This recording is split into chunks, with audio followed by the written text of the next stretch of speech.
Prime Minister Benjamin Netanyahu of Israel has said conflicting things at different times. Mostly he's had a career that is easily tracked, and everyone is aware that his record is against peace negotiations.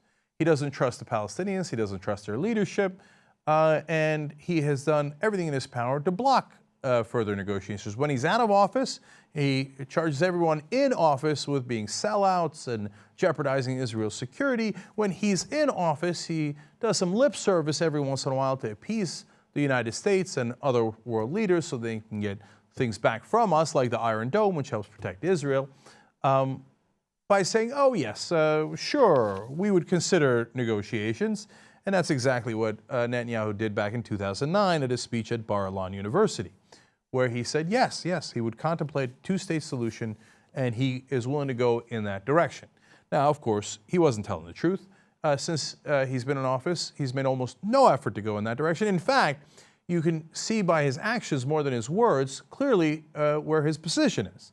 He continued to build settlement after settlement, even though the United States asked him not to.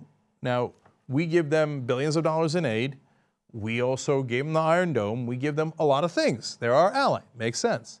In return, it makes sense to say, hey, you know what? Could you at least give me some effort towards a peace deal with the Palestinians so we could have stability in the region? That's an interest of mine. That's an interest of the world's. And Netanyahu laughed at them. I'm not going to give you any kind of peace. Are you crazy?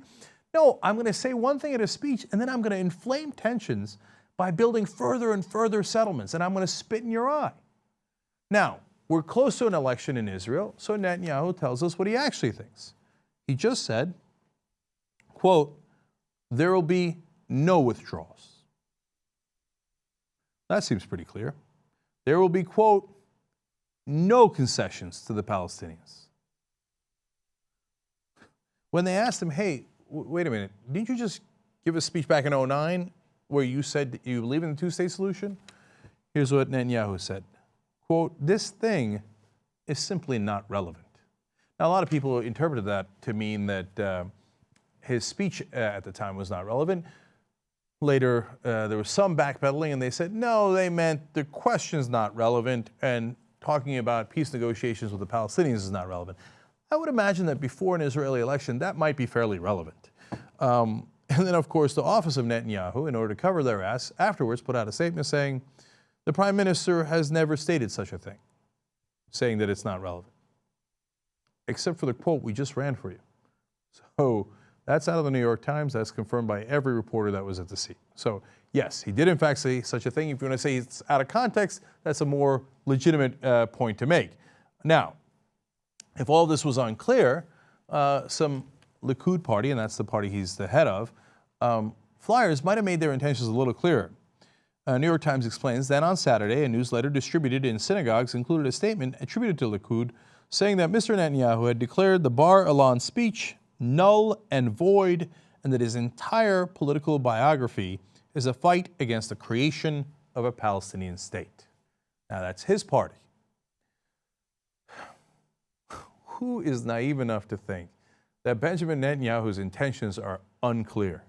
Oh, golly gee, he'd love to have a peace deal, but he just keeps putting in new demands. Before it was, hey, you have to recognize Israel as a state.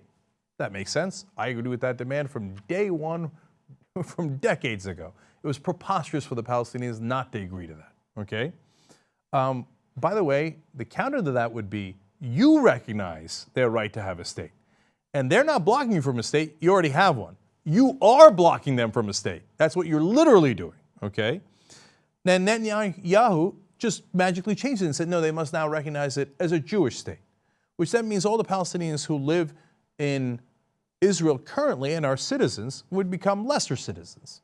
They're now under a Jewish state. Now that changes the rules entirely, but that's why Netanyahu is not unaware of that. That's why he did it, because he wants to make peace negotiations harder, not easier. That's why he built the settlements. And as his own party says, not me, his own party says, look at his entire political biography. He has never wanted a Palestinian state, and he never will give the Palestinians a state, no matter what.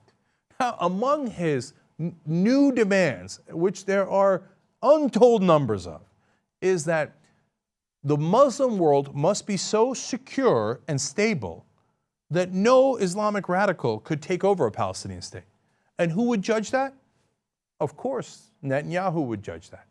So the Palestinians will have to wait until Netanyahu judges the Muslim world stable and peaceful enough, according to him.